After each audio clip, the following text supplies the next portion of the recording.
Alrighty, hello everyone, let's resume the polity classes. हमने last में किया था parliamentary privileges, both the collective privileges as well as the individual privileges. उसके बाद आपका टेस्ट हुआ था। टेस्ट से में हमने डिस्कशन की थी काफ़ी डिटेल्ड। दो तीन चीज़ें जो एक दो चार बच्चों ने पूछी थी उसमें मैं आपसे बात करना चाहता हूँ। पहली चीज़ तो ये कि कोई बच्चा बोल रहा था कि ये नहीं याद होता हमें कि कौन सा बिल लोकसभा में पास, लोकसभा डिसॉल्व हो गई तो बिल लैप्स करेगा नहीं करेगा, क्या होगा क्या नहीं होगा।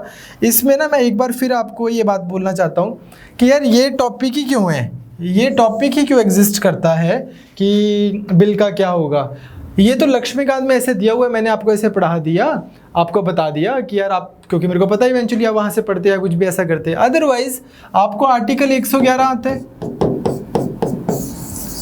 अब हमने या आपको ये तो पता है ना बिल कैसे पास होता है। एक हाउस में बिल जाता है लोकसभा में, फिर दूसरे में जाता है राज्यसभा में। It can be either way in case of an ordinary bill. फिर वो प्रेसिडेंट के पास जाता है और प्रेसिडेंट के पास कुछ ऑप्शंस होती हैं। अब आप अपना खुद का दिमाग लगाओ। बिल लोकसभा में आया, लोकसभा से बिल पास होकर राज्यसभा में गया, पीछे से लोकसभा डिसॉल्व हो गई और राज्यसभा ने इस बिल को रिकंसिडरेशन के लिए भेजना है। मान लो लोकसभा के पास में कुछ अमेंडमेंट करके ये डिसॉल्व होगी, राज्यसभा को लगेगा भाई मैं भेजूं भी कहीं इस बिल को, ठीक है, तो बिल लैप्स कर जाएगा। यू अंडरस्टैंड कि लोकसभा में बिल आया, लोकसभा से इधर पास होकर राज्यसभा में गया, लोकसभा डिसॉल्व होगी, बिल लैप्स कर गया। अब लोकसभा ने बिल पास कर दिया, राज्यसभा ने बिल पास कर दिया, प्रेसिडेंट के पास बिल है, लोकसभा होती रहे डिसॉल्व, उनको साइन करने के लिए लोकसभा की जरूरत ही नहीं है। आज वो अपना ऐसे बिल को साइन पास कर सकते हैं। ठीक, यू अंडरस्टैंड क्या पॉइंट क्या है। अब इसी तरह से आपने बिल देखना है। राज्यसभा में बिल आया है, अभी राज्यसभा से पास होकर लोकसभा में गया ही नहीं, अभी कुछ हुआ नहीं, वो बिल क्यों लैप्स होगा। You understand. तो इस तरह से, वैसे तो आपको मैंने बड़ा सिंपल ट्रिक बताया ही था, लेकिन आप इस तरह से भी लॉजिक से भी तो कर सकते हो इस क्वेश्चन को। नॉर्मल आपको पता होना चाहिए प्रोसेस बिल को पास करने का क्या है। दूसरी चीज़, शायद टेस्ट डिस्कशन में मुझसे एक चीज़ गलत बोली गई। वैसे तो मैं आपको फेडरलिज्म बस अब 2-3 दिन में बहुत डिटेल में ही कराऊंगा। फेडरलिज्म मेरे से शायद ये बोला गया, कोई मेरे को बता रहा था कि जो रिजिड कॉन्स्टिट्यूशन है, रिजिड कॉन्स्टिट्यूशन ये यूनिटरी फीचर है, ठीक है। तो fine, like reasonably rigid constitution, if I said that I stand corrected. Reasonably rigid constitution एक फेडरल कैरेक्टर है, ठीक है, clear. I stand corrected here, I am sorry. And the third thing is, इस चीज़ पे भी डाउट हो रहा था, तो ये देखो भाई, कहते हैं कि बिल पहले अप्रोप्रिएशन बिल पास होगा कि फाइनेंस बिल पास होगा कि क्या होगा। हमने देखा कि बिल आ गया, बजट के हमने जब टॉपिक किया था, बिल आ गया, बजट आ गया, डिस्कशन हो गई। उसके बाद में मैंने आपको बताया था कि कोई भी पैसा जब भी सरकार से कहीं पार्लियामेंट से अप्रूवल मिलती है कहीं पे भी स्पेंड करने के लिए, तो उसके लिए अप्रोप्रिएशन बिल पास होता है। हाँ, वो एंड में पास होता है in normal situation, but budget के केस में बाद में फाइनेंस बिल पास होगा, अप्रोप्रिएशन बिल पहले पास हो जाएगा। Y? Because budget is not about spending money only, it also deals with receipts. Budget अपने आप में एक wholesome finance bill है। ये देखो, the passing of the appropriation bill means Parliament has authorized all the expenditures। कि यार यहाँ पैसे लगाने थे, appropriation bill पास हो गया, इसका मतलब पार्लियामेंट ने ऑथराइज कर दिया। ठीक, अब लेकिन क्या है कि approval of government's proposals for raising revenue has yet to be given. सरकार ने ये भी तो उस बिल में बताना होता है कि हम इतना टैक्स यहाँ लगा रहे हैं, यहाँ से इतने पैसे लेंगे, इतने पैसे इधर से लेके आएंगे। जिस तरह से उन्होंने रेवेन्यू को रेज करना है, उस वाली बात को भी तो अभी आपको अप्रूव करना है। वही तो बजट के पास होने का मतलब ही यही है कि यहाँ से पैसे आएंगे, यहाँ पैसे लगाएंगे। इस होलसम आइडिया को अप्रूव करना पार्लियामेंट के द्वारा is the passage of budget in the simplest sense. So it is the finance bill which contains these proposals, and this bill is introduced in Lok Sabha after the finance minister's budget speech. Consideration of bill is taken up after the appropriation bill has been passed. ठीक है, तो इसलिए आपको ठीक answer तो बताया है। जब ये हो गया उसके बाद में after that this will be passed, it follows the usual procedure. जो नॉर्मल प्रोसीजर से कोई भी बिल पास होता है वैसे ही ये फाइनेंस बिल पास होता है। And passing of the finance bill is the final act of parliaments financial procedure. तो क्रोनोलॉजी में अगर आपको कन्फ्यूजन थी तो आई होप अब ये आपकी प्रॉब्लम सॉल्व हो गई। अब यहाँ से हम शुरू करते हैं हमारा आज का टॉपिक। अब हम नया टॉपिक हमारा है वो रहेगा कमिटीज़। कमिटीज़ आपने बड़े अलग अलग तरीके की सुनी होंगी, select committee, standing committee, parliament committee, ad hoc committee, ये कैबिनेट कमेटी, ये इतनी सारी कमिटीज़ क्या हैं, इनकी हमने टेंशन नहीं लेनी। मैं आपको वैसे एक पहले ब्रॉड व्यू दे देता हूँ, ठीक है। वो क्या है, एक आपके पास में अगर हम, वैसे तो बहुत सारे तरीके से क्लासिफिकेशन है, ये कोई ऑफिशियल क्लासिफिकेशन नहीं है, ये आपको सिर्फ समझाने के लिए है। एक आपके पास में हो रही हैं, आती हैं कैबिनेट कमिटीज़,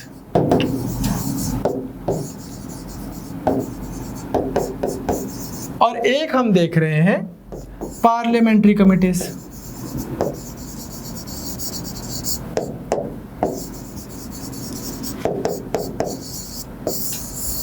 हम यहाँ से स्टार्ट करेंगे, ये मेन टॉपिक है। लेकिन जस्ट बिकॉज आपको अननेसेसरी बगना करता रहे, तो ये एक सिंपल सी बात है कि इंडिया में एक पार्टी की सरकार आ गई या कलेक्शन ऑफ पार्टीज़ की, उनकी एक मिनिस्ट्री बनी जो कोर कमेटी बनती है, जो कोर मिनिस्ट्रीज होते हैं, इसको हम बोलते हैं कैबिनेट गवर्नमेंट।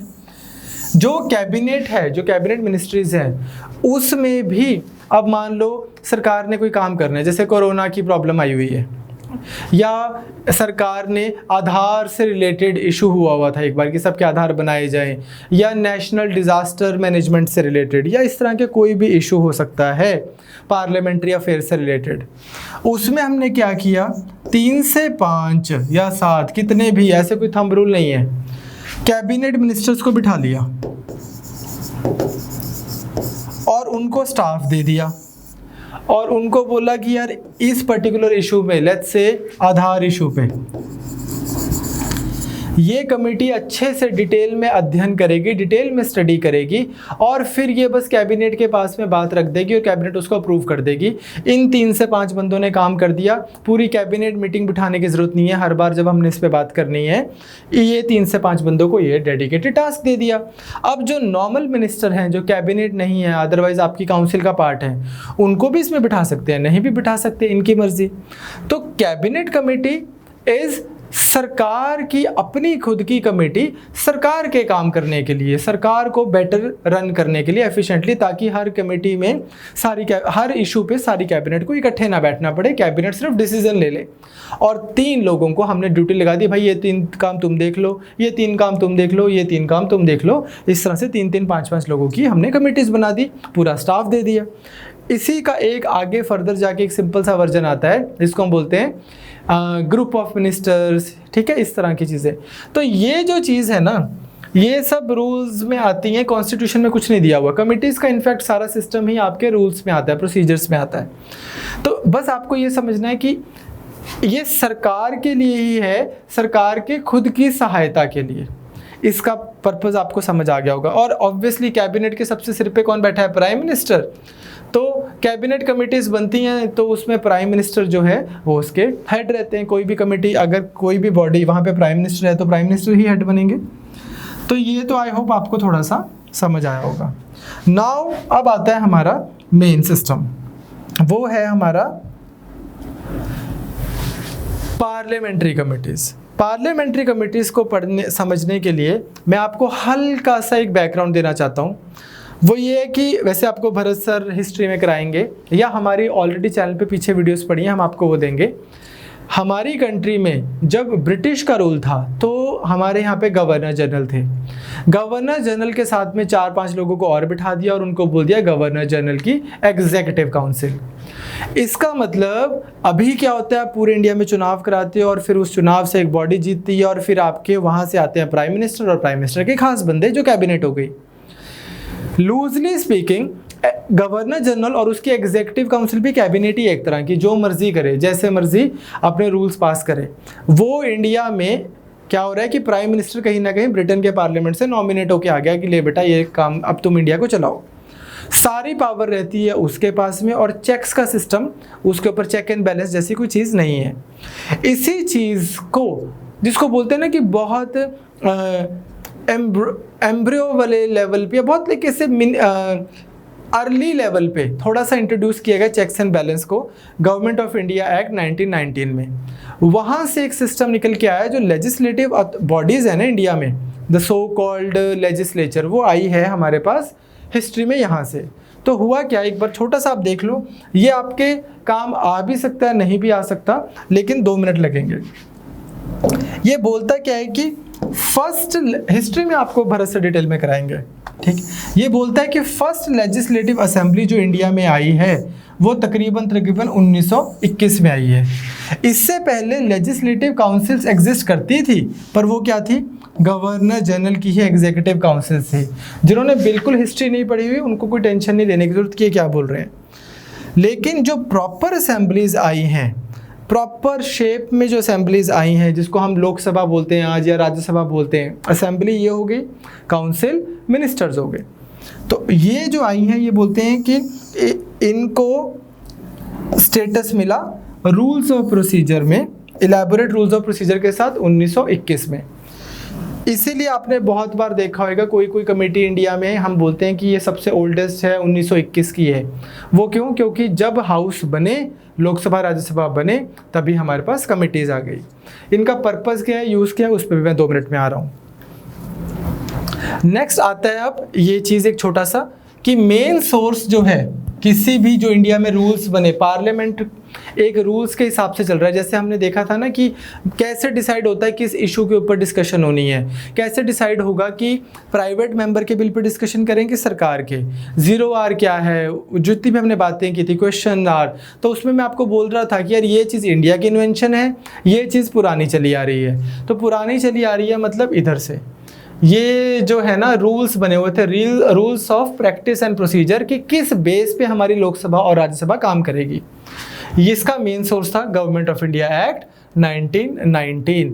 ये आपको इंडिपेंडेंटली प्रीलिम्स में सवाल आ सकता है कि main source of rules of procedure and practices वो क्या रहा है, गवर्नमेंट ऑफ इंडिया एक्ट 1990। आपको भरत सर कराएंगे मॉन्टेग चेम्सफोर्ड रिफॉर्म्स, उधर से आपको ये डिटेल में समझ आ जाएगा।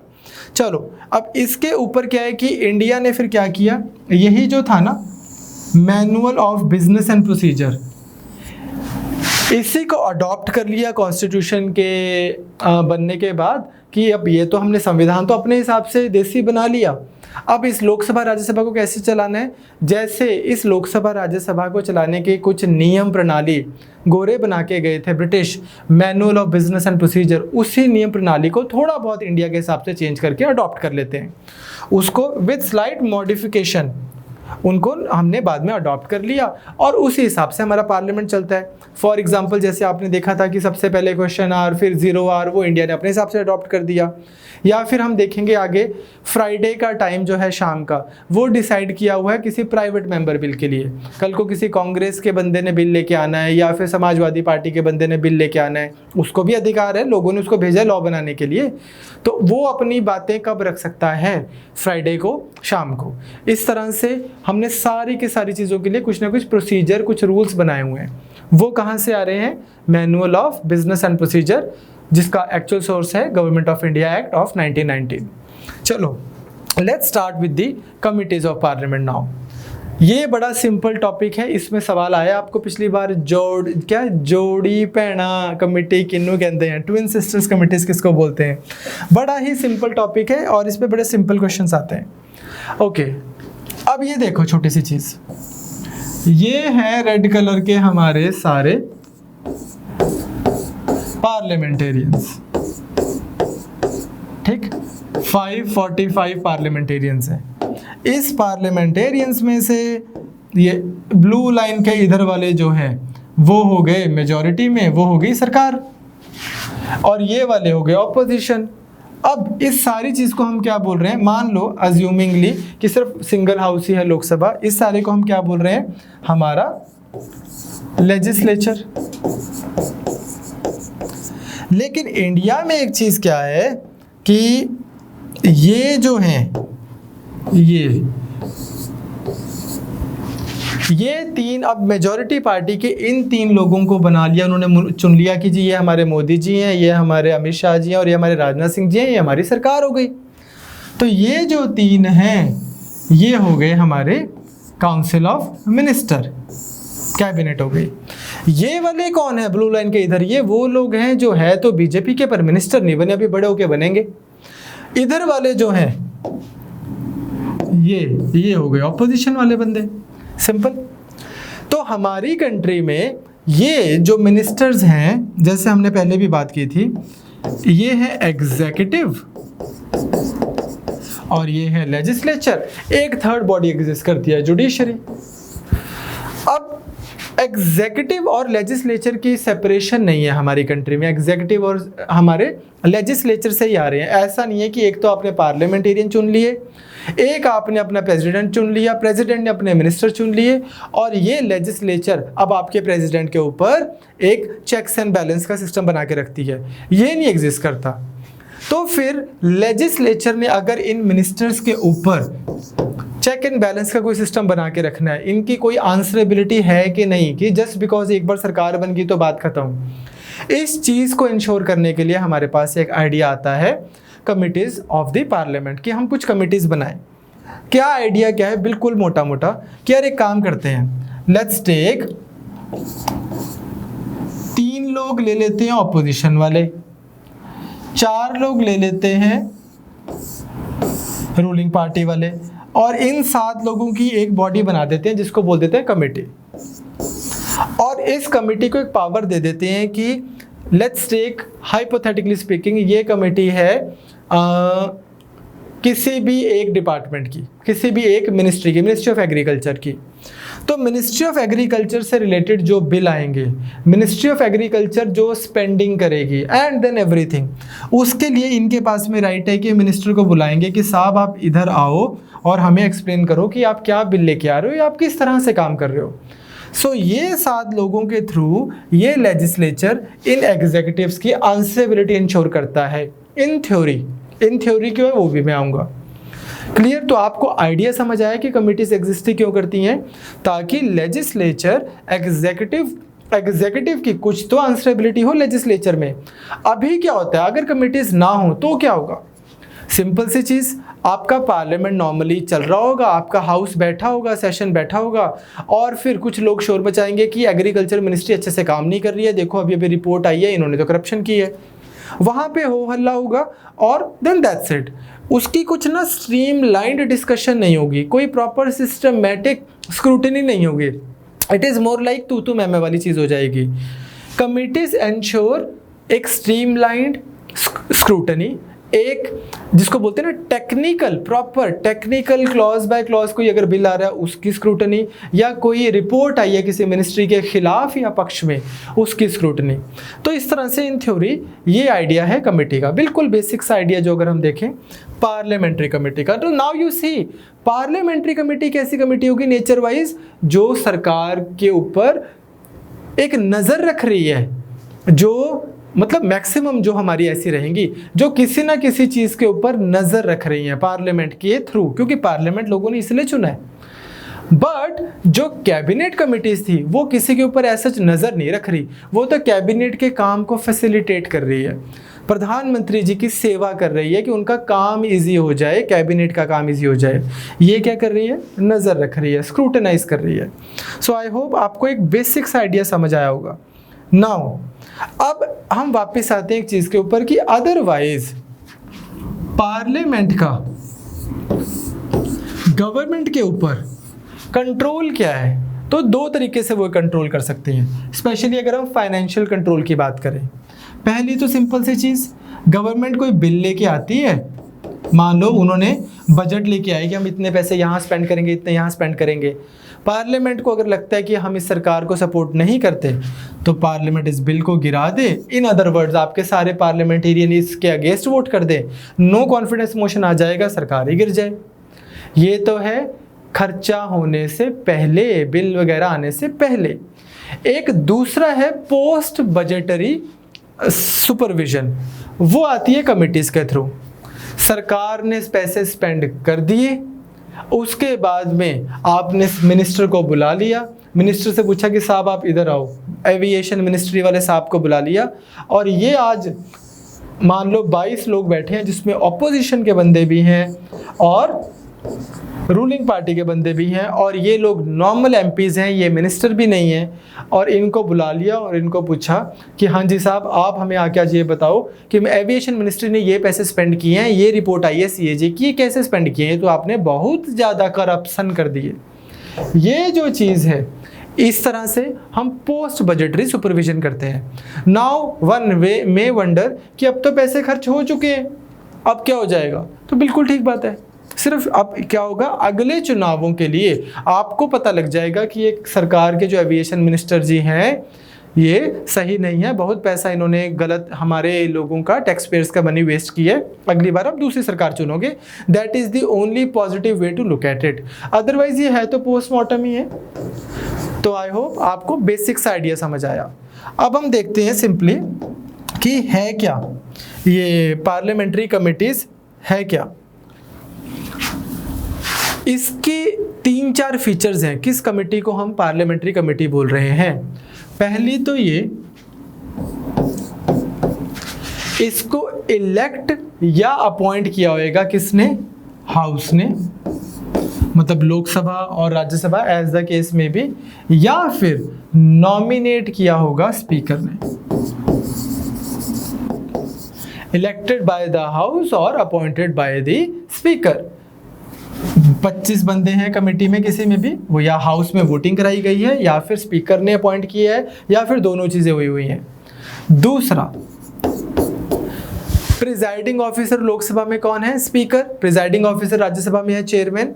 तो ये क्या किसके अंडर काम करती हैं? Parliamentary committee works under the presiding officer. It could be speaker और chairman Rajya Sabha as the case में भी। तीसरा, ये अपनी रिपोर्ट, जो भी कमेटी है ये अपनी रिपोर्ट कहाँ प्रेजेंट करेगी? हाउस को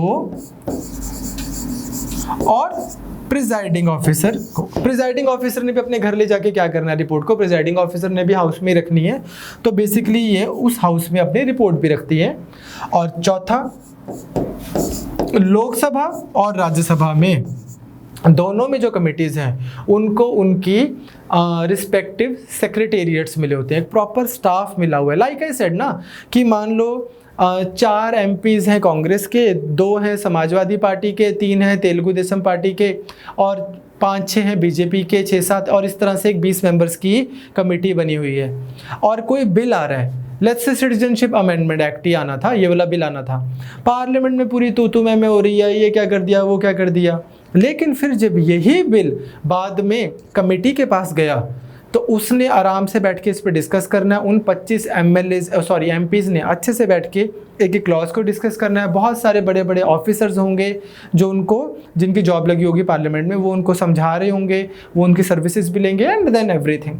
तो इस तरह से मोर स्ट्रीमलाइन मैनर में होता है। एक बहुत स्कॉलर है एच.सी. मुखर्जी, वो तो ये बोलते हैं पार्लियामेंट को बंद करके आप ऐसे ही करा लिया करो, पार्लियामेंट तो बस टाइम वेस्टेज और मनी वेस्टेज ही रह गया है, डिस्कशन बहुत ज़्यादा वो नहीं होती, जिसको बोलते हैं ना कि कोहेरेंट नहीं होती और कंस्ट्रक्टिव नहीं होती।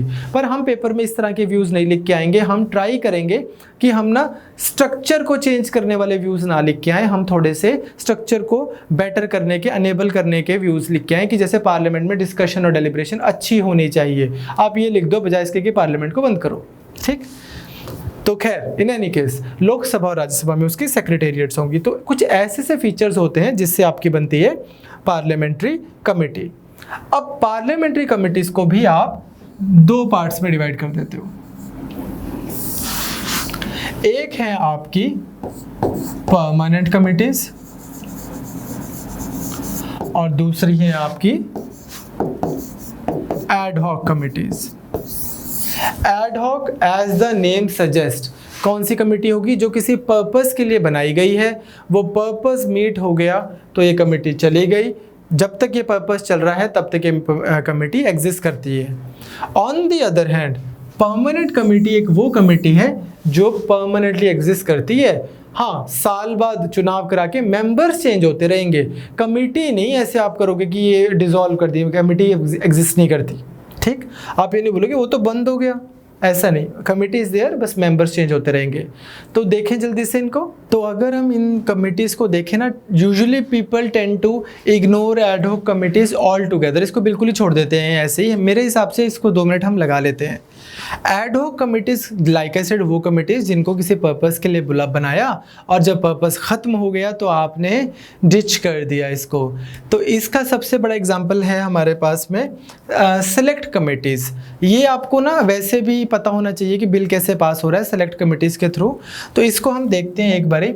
अदरवाइज लाइक आई सेड की 2 टाइप की कमिटीज़ कौन सी हो गई, एक एड हॉक कमिटीज़ और दूसरी परमानेंट कमिटीज़ या स्टैंडिंग कमिटीज़।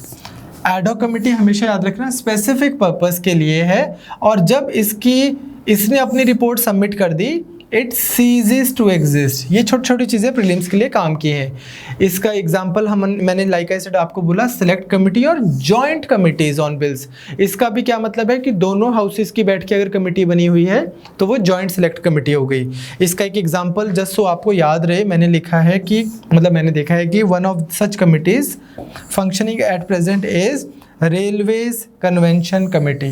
बस ये एग्जांपल दिया, इसकी कोई रिसर्च करने की ज़रूरत नहीं है। चलें आगे। अब हम देखते हैं कि सेलेक्ट कमेटी है क्या या एड हॉक कमेटी होती क्या है। जब भी मान लो लोकसभा में कोई बिल लेके आई, सरकार ले आई, अब उसके ऊपर क्या किया जा सकता है, या तो स्पीकर साहब बोल सकते हैं कि भाई सारी कंसिडरेशन हुई है, सरकार ने बोल दिया सारी कंसिडरेशन हुई है, चलो इस पे वोटिंग कराओ, इस पे नॉर्मल प्रोसीजर को फॉलो करो, बिल आ गया है, सबको कॉपी पकड़ा दो और बोलो डिस्कशन कर लो और फिर हम बिल पास कर रहे हैं। अगर ऑपोजिशन बोले कि ना भाई ना, ये बिल पे तो हमने अच्छे से डिस्कशन करनी है, क्लॉज बाय क्लॉज इसको कमिटीज़ में भेजो, और स्पीकर सर को लगे कि नहीं यार इसको कोई कमिटीज़ पे नहीं भेजना, चलो इसको डिस्कशन करो, तो क्या होगा। तो स्पीकर साहब बोल सकते हैं कि अच्छा ऐसा है वोटिंग करा लो। अगर आपको लग रहा है कि नहीं इसको तो पास नहीं करना, इस पे तो डिस्कशन करनी है, पहले कमिटीज़ बना के कोई वहाँ पे। अब वोटिंग कराएंगे तो सरकार स्पीकर साहब की सरकार है, प्रधानमंत्री जी की सरकार है, तो इन एनी केस क्या हो जाएगा, जो वो बोलेंगे वही होगा। बट यूजुअली क्या होता है कि स्पीकर्स नॉर्मली अगर अच्छा पार्लियामेंट चल रहा है तो वो अगर ऑपोजिशन की बहुत स्ट्रिक्ट डिमांड है कि इस बिल को सेलेक्ट कमेटी के पास भेजा जाए ताकि इसकी डिटेल स्क्रूटनी हो सके, तो वो करते हैं। नाउ इसमें अब सेलेक्ट कमेटी का मतलब, इसका मतलब आप समझे क्यों बनेगी। मान लो आज एक बिल आ गया, ट्रांसजेंडर्स के ऊपर कोई बिल आ गया, और उसको स्क्रूटनाइज करने के लिए हमने एक सेलेक्ट कमेटी बनाई, चाहे लोकसभा में बिल आया तो लोकसभा की, राज्यसभा में बिल आया तो राज्यसभा की, या दोनों हाउसेस की मिला के एक जॉइंट सेलेक्ट कमेटी बना दी हमने। वो कमेटी किस चीज़ के लिए बनाई थी, ट्रांसजेंडर बिल को स्टडी करने के लिए। बिल की स्टडी हो गई, उन्होंने अपनी रिपोर्ट दे दी। अब जब बिल की स्टडी होगी इस कमेटी का क्या करना है, कुछ भी नहीं, बस ये गई। तो इस तरह से सेलेक्ट कमेटी या जॉइंट सेलेक्ट कमेटी काम करती है। इसकी सिग्निफिकेंस क्या है, वो ये है कि लाइक आई सेड कि यूजुअली इंपॉर्टेंट बिल्स जो होते हैं वो हम सेलेक्ट या जॉइंट कमिटीज को भेजते हैं। इसमें यूजुअली 20 से 45 मेंबर्स होते हैं, पर इसकी सिग्निफिकेंस ये है कि जो मिनिस्टर फॉर पार्लियामेंट्री अफेयर्स होते हैं ना, वो ऑपोजिशन पार्टीज को भी तकरीबन 1/4 सीट्स ऑफर कर देते हैं। तो अगर 40 बंदों की कमेटी बनी है तो 10 बंदे ऑपोजिशन के भी बैठे होंगे, तो बिल की अच्छे से स्क्रूटनी होती है। नहीं तो मोदी जी बिल लेके आए, किरण खेर जी ने उसकी स्क्रूटनी कर दी, क्या बात बनेगी। या फिर मनमोहन सिंह जी बिल लेके आए और मनीष तिवारी ने उसकी स्क्रूटनाइज कर दिया, कौन सी स्क्रूटनाइजिंग होनी है उसकी फिर। तो ऑपोजिशन के भी तो 4 लोग बैठे हों, तो होता क्या है, ऑपोजिशन पार्टी के वो 1/4 के आसपास सीट्स उनको दे देते हैं, और जो चेयरमैन होते हैं सेलेक्ट कमेटी के उसको कौन अपॉइंट करते हैं, speaker in Lok Sabha and chairman in Rajya Sabha as the case में भी। जब ये अपनी रिपोर्ट दे देते हैं, वो फिर अपनी रिपोर्ट अपने रिस्पेक्टिव हाउस में दे देते हैं, देन दैट्स इट। ये कमिटीज़ भी वैसे ही क्लॉज बाय क्लॉज एक बिल पर डिस्कशन करती हैं, डिसाइड करती हैं उसको, जैसे स्क्रूटनाइज करती है जैसे कि पार्लियामेंट करता है। और अगर मान लो 40 लोग बैठे हैं किसी बिल के डिस्कशन में, तो हर एक एमपी के पास में हक होता है कि वो अपने डिसेंटिंग मिनट्स लिखवा सकता है कि ये मेरी तो इस बिल पे ये राय नहीं थी, बट हाँ जो लोगों ने, जो सबको ठीक लगा वो ठीक है, बिल की रिपोर्ट ओवरऑल ये है, पर मेरी पर्सनल राय ये है। यहाँ पे उस पर डिफेक्शन नहीं लग जाएगी इस बात पे। चलो चले आगे। आई होप आपको एड हॉक का समझ आया। किसी पर्पस सेंट्रिक कमेटी को बनाना, वो होगी एडहॉक कमेटी। नेक्स्ट होती है हमारे पास स्टैंडिंग कमेटी, ये वही जो मैंने बोला कि क्लॉज बाय क्लॉज डिस्कशन करते हैं just like to houses. Next होती है हमारे पास स्टैंडिंग कमेटी जो कि है परमानेंट कमेटी। अब जो हमने पहले डिस्कशन की थी उसमें एक तरफ थी स्टैंडिंग या परमानेंट कमिटीज में भी ना हमारे पास में कुछ डिफरेंट कैटेगराइजेशन है, उसमें से जो हमारी सबसे ज़्यादा काम की हैं। अगर आपको कमिटीज़ पे सवाल आएगा, ओवरऑल कमिटीज़ पे अगर सवाल आएगा तो 99.9% चांसेस हैं कि इधर से आएगा।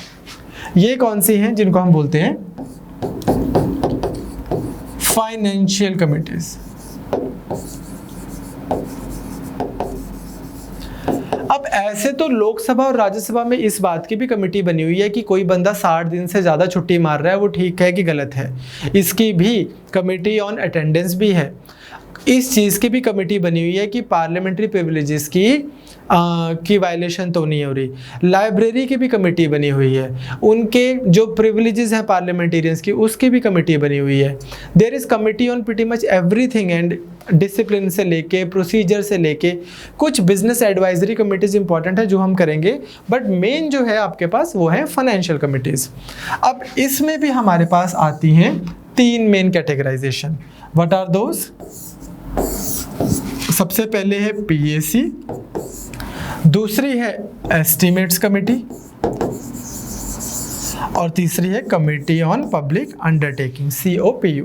तो लेट्स स्टार्ट विद पीएसी। तो अब आपको समझ आ गया, एक बार अगर मेरे को एक बेसिक सा स्ट्रक्चर बनाना हो तो ये हो गया हमारा पार्लियामेंट के अंदर होती हैं कमिटीज़ का पर्पस आपको समझ आ गया क्या है? लेजिस्लेचर की एग्जीक्यूटिव के ऊपर एक नज़र रखना, वो बेसिक आइडिया है। अब इसमें हमने कर दिया स्टैंडिंग कमेटी या परमानेंट कमेटी और दूसरी एडहॉक का भी आपको मतलब समझ आ गया किसी स्पेशल पर्पस के लिए। अब परमानेंट कमिटीज़ भी बहुत टाइप की हो सकती हैं, जिसमें से एक टाइप है फाइनेंशियल कमिटीज़ का, और उस फाइनेंशियल कमिटीज़ में हमारे पास 3 मेन हैं, जिसमें से एक है पीएसी। और ये मैं आपको बोल रहा हूँ कि ये वाला पार्ट इंपॉर्टेंट है। कमिटीज़ आपके पास एंडलेस है। क्लियर? तो चलो let's start with PAC, public accounts committee. इसको कब सेटअप किया गया था? वही 1921 में। अब आपको समझ आ रहा है, मैक्सिमम ना जब हम पढ़ लेते हैं कि 1921 में कमेटी बनी है और हम बस इसको मान लेते हैं। क्यों बनी 1921 में? क्योंकि गवर्नमेंट ऑफ इंडिया एक्ट 1919 आया, जिसने प्रॉपर आपको लेजिस्लेचर दिया। जब प्रॉपर मतलब ये नहीं है कि फुल फ्लेज लेजिस्लेचर आ गया था, इसकी भी बहुत कमियां थी, तभी तो हम आज़ादी के लिए लड़ते रहे, नहीं तो 1921 में बैठ जाते कि लॉ भी गाल बन गई। ठीक है, लेकिन एटलीस्ट ढांचा आपको यहाँ पे मिला। जब ढांचा मिला, उस ढांचे के हिसाब से उन्होंने एक डॉक्यूमेंट दिया, मैनुअल्स ऑफ कि इस तरह से हाउसेस चलेंगे, उसमें दिया गया कमिटीज़ कैसे बनेंगी। तो ओल्डेस्ट फाइनेंशियल कमेटी है ये पीएसी, ओल्डेस्ट 1921 में। इसमें कितने लोग होते हैं? 22 मेंबर्स। इसमें ये इसके फैक्ट्स आप याद रखना। यूजुअली मैं आपको बोलता हूँ लॉजिक से कर लो, इसके फैक्ट्स याद कर रखना। यूपीएससी तक में ये सवाल आया हुआ है कि पीएसी, एस्टीमेट्स और तीसरी वाली थी COPU, इनमें सबसे ज़्यादा बंदे किस में हैं? तो इसलिए थोड़े से फैक्ट्स इसके हम याद रख लेंगे, probably they want us to know. 1921 में सेटअप किया गया इसको। 22 मेंबर्स हैं, 15 मेंबर लोकसभा से और 7 लोग राज्यसभा से। ये मेंबर्स इलेक्ट कैसे होते हैं? हर साल एवरी ईयर पार्लियामेंट इलेक्ट करता है अपने मेंबर्स में से, तो ये इलेक्टेड मेंबर्स हैं। कैसे इलेक्शन होता है उसका? Proportional representation by means of single transferable vote. इसके हम डिस्कशन कर चुके हैं जब मैंने आपको प्रॉपर करके दिखाया था कि किस तरह से वोट ट्रांसफर होती है। तो इससे फ़ायदा क्या होता है कि मैक्सिमम पार्टीज़ को, आपने देखा था कि कैसे ऐसा नहीं होगा। ऐसे तो अगर आप नॉर्मल वोटिंग कराओगे, 15 सीटें भरनी है, बोलेंगे चलो भी सीट नंबर 1 को भर रहे हैं, बीजेपी का बंदा आएगा। अगर हम आज का पार्लियामेंट देखें, दूसरा बंदा भी बीजेपी का, तीसरा भी बीजेपी का, हर टाइम लोग वोट करेंगे, उनके पास मेजॉरिटी है और वो आ जाएंगे। सिंगल ट्रांसफरेबल में अगर किसी के पास में 100 MPs भी हैं, उनको भी कुछ रिप्रेजेंटेशन मिलेगी। 15 में से 5 सीट्स तो उनकी भी आएंगी, क्योंकि एक बंदा किसी एक बंदे को ही अपनी फर्स्ट प्रेफरेंस दे पाएगा। तो इस तरह से, तो इससे ऑपोजिशन को भी रिप्रेजेंटेशन मिलती है। अब एक सिंपल सा लॉजिक, इसको याद क्यों करना है? हमने कमिटीज़ किस लिए बनाई है? मिनिस्टर्स को बुलाना है एक दिन की कमिटीज़ ने कि सर आओ और जवाब दो, आपकी मिनिस्ट्री ने इतने पैसे कहाँ लगा दिए। तो हम अगर मिनिस्टर को ही मेंबर बना दे उस कमेटी का, जिस कमेटी ने मिनिस्टर से पूछना है, तो पॉइंट ही डाइल्यूट हो गया। तो ministers in general, a minister can not be elected as a member, यही तो करना है, ठीक। तो ये उसको मेंबर नहीं बना सकते।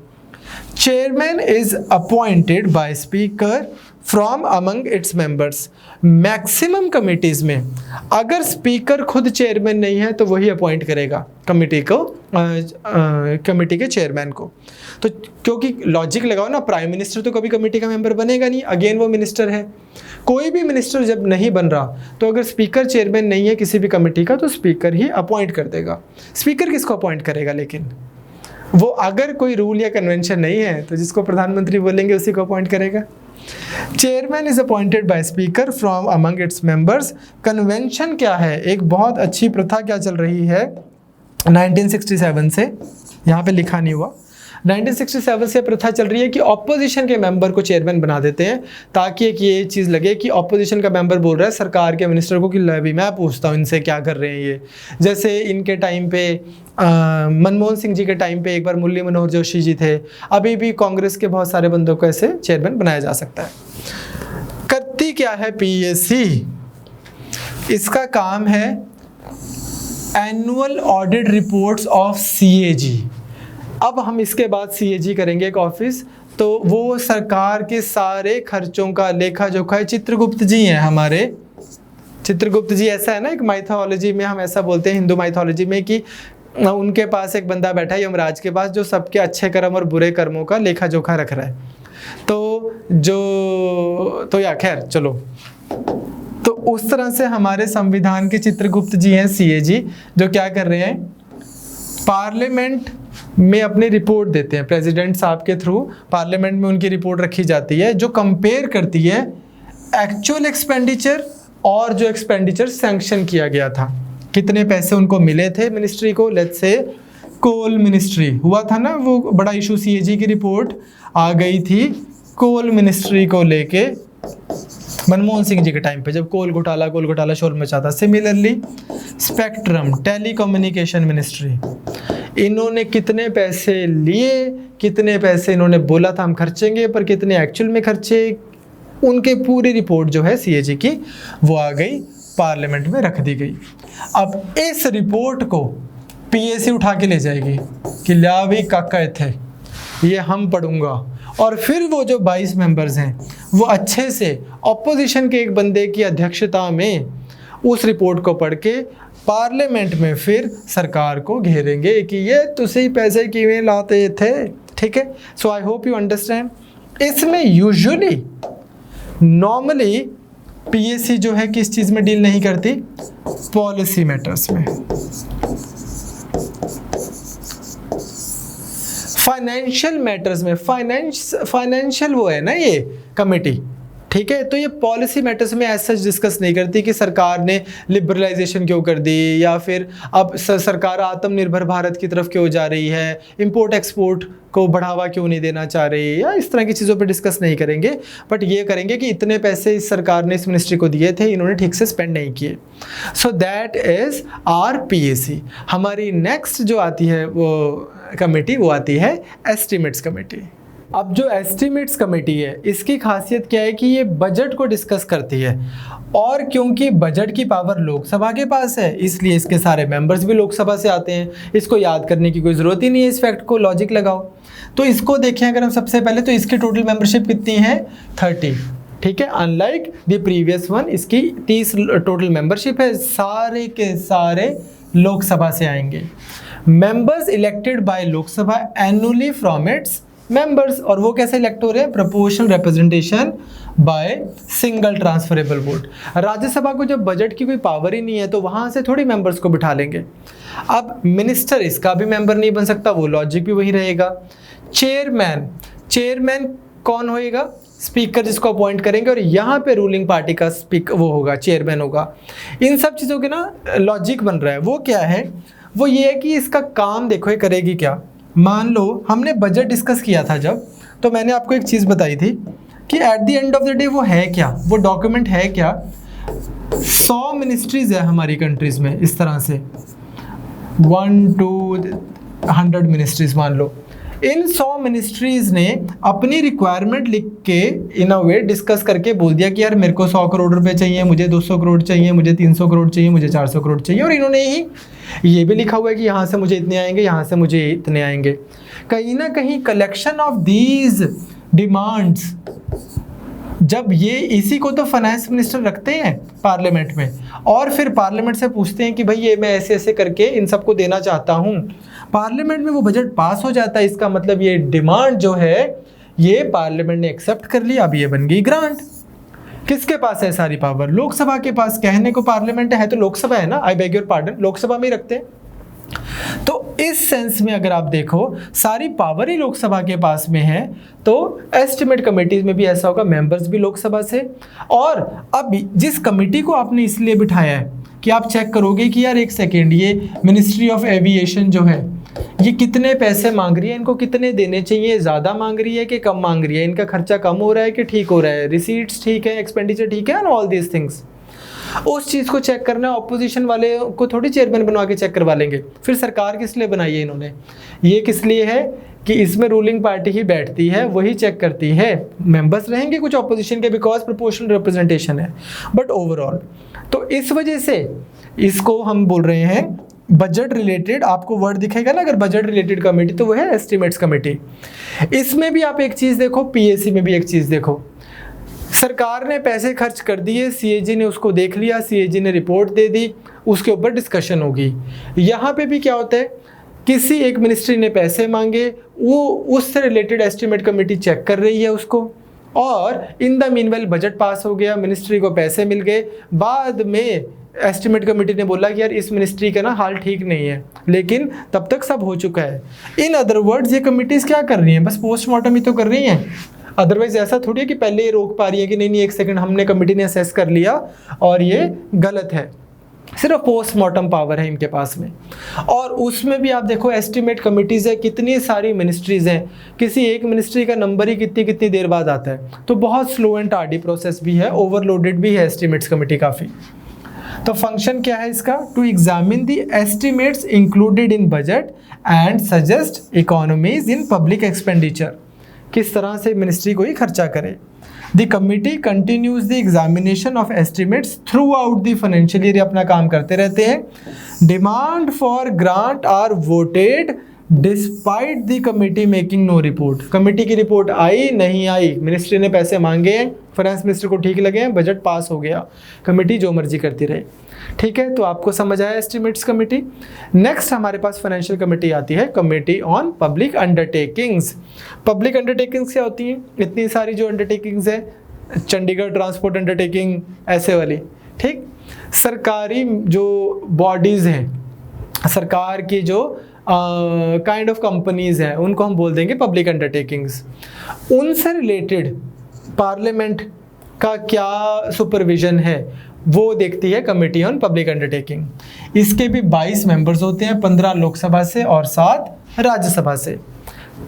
पार्लियामेंट से इन्हें इलेक्ट करता है हर साल, वही प्रोसेस है बिल्कुल सेम। तो मेंबर्स 22 पहले थे, फिर 30, फिर 22।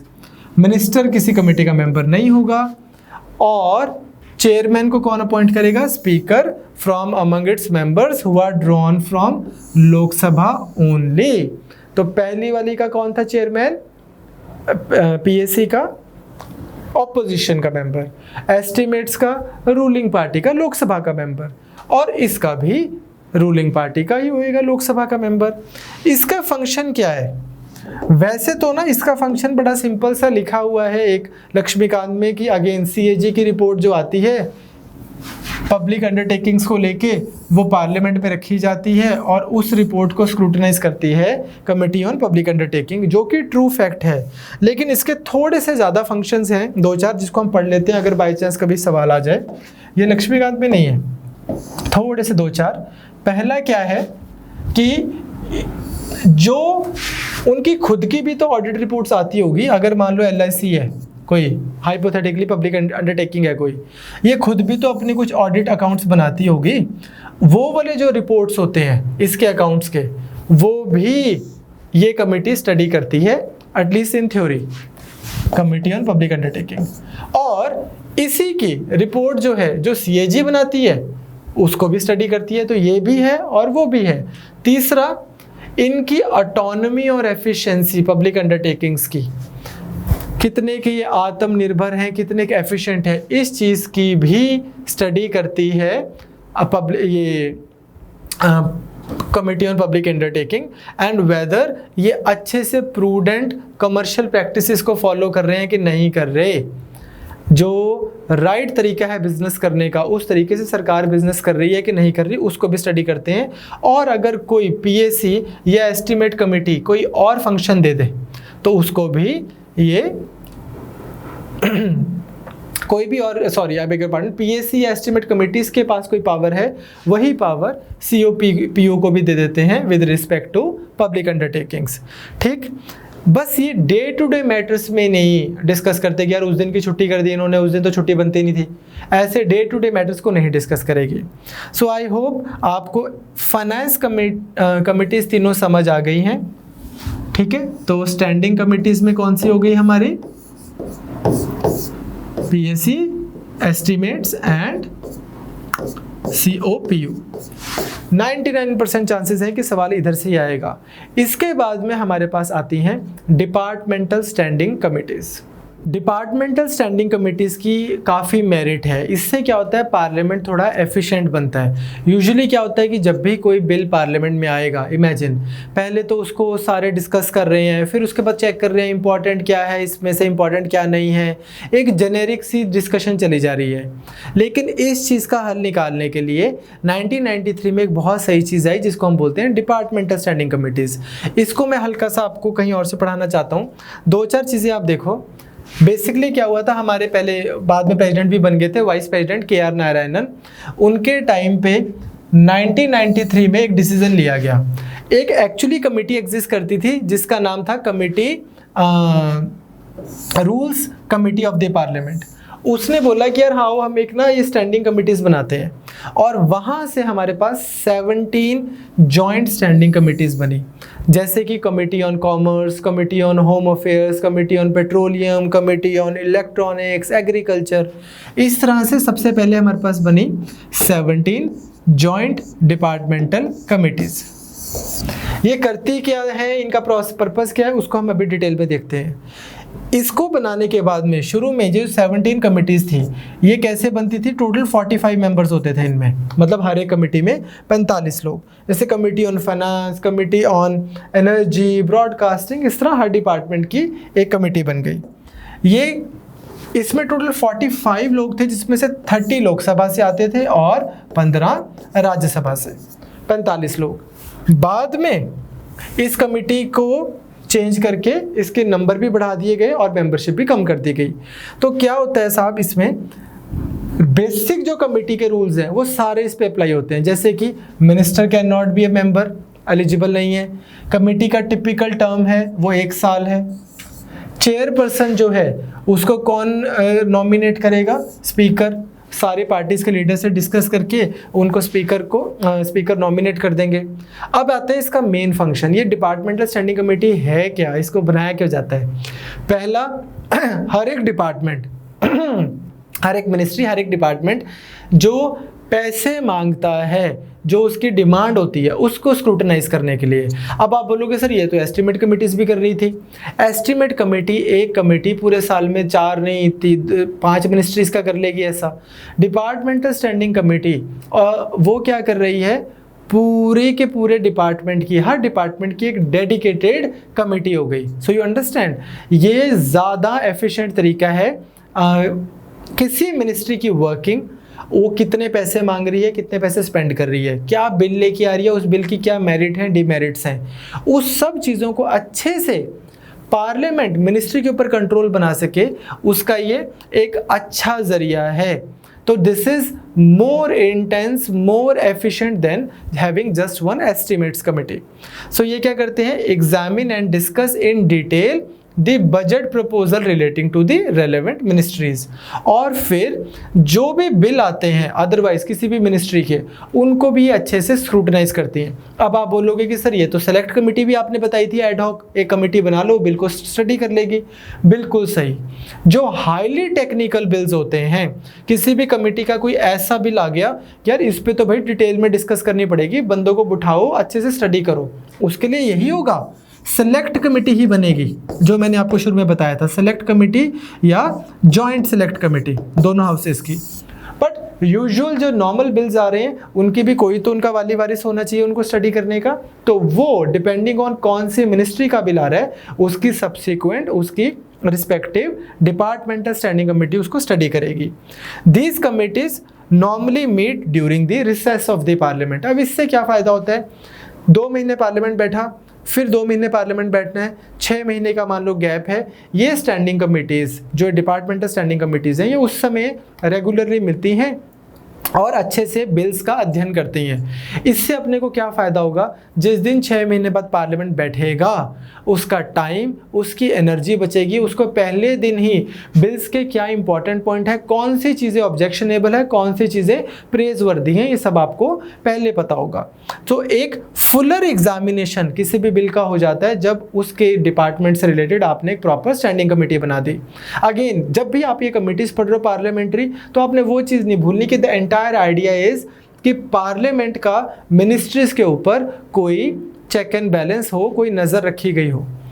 एट द सेम टाइम ये क्या करते हैं, Fuller debate and discussion in the house हो पाती है, क्योंकि क्या हो रहा है अदरवाइज आप बिल को ही स्टडी करने में पार्लियामेंट टाइम निकाल देता, वो सारा काम तो आपने ऑफलोड कर दिया डिपार्टमेंटल स्टैंडिंग कमेटी को, अब तो आपके पास क्रक्स आ गया सारा का सारा।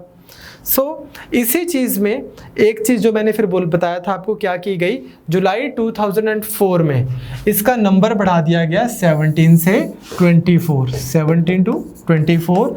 और अब क्या होता है, हर कमेटी में लोकसभा के होते हैं 21 मेंबर्स एंड राज्यसभा के 10 मेंबर्स। ठीक है, क्लियर, 31 मेंबर्स हो गए टोटल।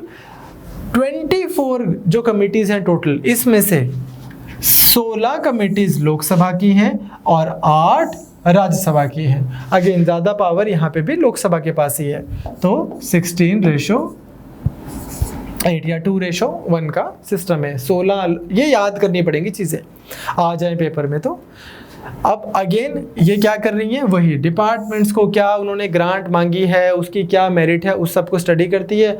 अदरवाइज आपका पार्लियामेंट पूरे साल में 7 नहीं 8 मिनिस्ट्रीज की डिस्कशन कर लेता, जोर लगाता 9 की कर लेता। लेकिन इससे क्या हो गया, अब आप डिटेल में 24 के मतलब मैक्सिमम जो आपकी वो हैं मिनिस्ट्रीज, उनकी आप डिमांड्स को स्क्रूटनाइज कर सकते हो, उनके बिल्स को स्टडी कर सकते हो। So this was your departmental committees. इसके बाद में आती हैं आपकी छोटी छोटी कमिटीज़, जैसे कि ethics committee, library committee, business advisory committee. वो सारी कमिटीज़ मैं आपको नोट्स में दे रहा हूँ, जो आपको नोट्स मिलेंगे। उसमें भी अगेन आपको ना एक सिंपल सी चीज़ लॉजिक समझना है, एक एक लाइन 2-2 लाइन आप पढ़ लेना। लॉजिक क्या है, लॉजिक ये है कि आपने देखना है कमेटी ने कि लेट्स से प्रिविलेजेस मिली हुई हैं पार्लियामेंटेरियंस को, वो प्रिविलेजेस की वायलेशन तो नहीं हो रही। अगर कुछ कोड ऑफ कंडक्ट बना हुआ है हाउस का, उसकी वायलेशन तो नहीं हो रही। जैसे मैं आपको छोटा सा एग्जांपल बताता हूँ, आपने कोई कमेटी बना दी पार्लियामेंट की प्रोसीजर को लेके। अब क्या है, लाइक आई सेड अर्लियर, आपका 11 बजे यूजुअली सेशन शुरू हो जाता है। 11 से 12 आपका पहला हमने बोला था क्वेश्चन आवर, फिर 12 बजे हो गया एक और 0 आवर, एंड उसके बाद में डिस्कशन शुरू हो गई। अब जब डिस्कशन शुरू हुई, हमें कैसे पता लगेगा, अगर पार्लियामेंट में मान लो 300 लोग बीजेपी के बैठे हैं तो 245 जो बाहर के लोग बैठे हैं, इन सबको कैसे पता लगेगा कि आज किस बिल की डिस्कशन होनी है? क्या कोई कायदा कानून तो होगा ना कि इस चीज़ की डिस्कशन होनी है। या फिर अगर किसी पार्टी के मान लो 20 MPs आए हैं तो उसको भी तो कुछ तो टाइम मिलेगा बात करने का, नहीं तो पार्लियामेंट में तो ऐसे रूलिंग पार्टी किसी को टाइम ही ना दे। सिमिलरली कोई अगर सिंगल पर्सन जो रूलिंग पार्टी से नहीं है, उसने बिल लेके आना है या उसने कोई प्रपोजल रखना है, उसका क्या कायदा कानून है, क्या रूल्स हैं, तो इन सब चीज़ों के लेके ना रूल्स बने हुए हैं, लोकसभा के और राज्यसभा के दोनों के अपने अपने रूल्स बने हुए हैं। जैसे मैंने आपको एग्जांपल दिया था, यूजुअली फ्राइडे का सेकंड हाफ रखा होता है उन लोगों के लिए अगर किसी ने प्राइवेट मेंबर ने बिल लेके आना हो। तो इन रूल्स एंड रेगुलेशंस को भी सिस्टमेटाइज करने के लिए, इनको अपग्रेड करने के लिए, या ये फॉलो प्रॉपरली हो रहे हैं नहीं हो रहे, इस तरह से कमिटीज़ बनी हुई हैं। तो कमिटीज़ का कोई एंड नहीं है, अपने को सिर्फ वो पढ़नी है जो अपने को एग्जाम के लिए इंपॉर्टेंट है, जो हमने कर ली। आपको समझ आया? कैबिनेट कमिटीज़ क्या थी? जो कैबिनेट के काम को सर्व करती हैं, वो नहीं रख रही किसी चीज़ वो कोई ऐसा नहीं है कि सरकार के ऊपर निगाहें रख रही है कि तुम ठीक से काम कर रहे हो कि नहीं। वो कैबिनेट का काम लीनियंट तरीके से, अच्छा आराम से हो जाए, उसके लिए एफिशिएंसी सेंट्रिक कमिटीज़ हैं। ये क्या है? On the other hand, it is the only part in our polity where the legislature or the parliament is trying to keep a check and balance on the executive। जो आपके ministers हैं उन पे कोई आंसरेबिलिटी बिठाने वाली एक चीज़ जो आपके पूरे संविधान में तो खैर क्या आपकी पॉलिटी में मिलती है, ठीक, वो है ये। इसका भी आपको सारा सिस्टम आई होप समझ आ गया। चलो, I will see you in next class. उस क्लास में हम स्टार्ट करेंगे जुडिशरी।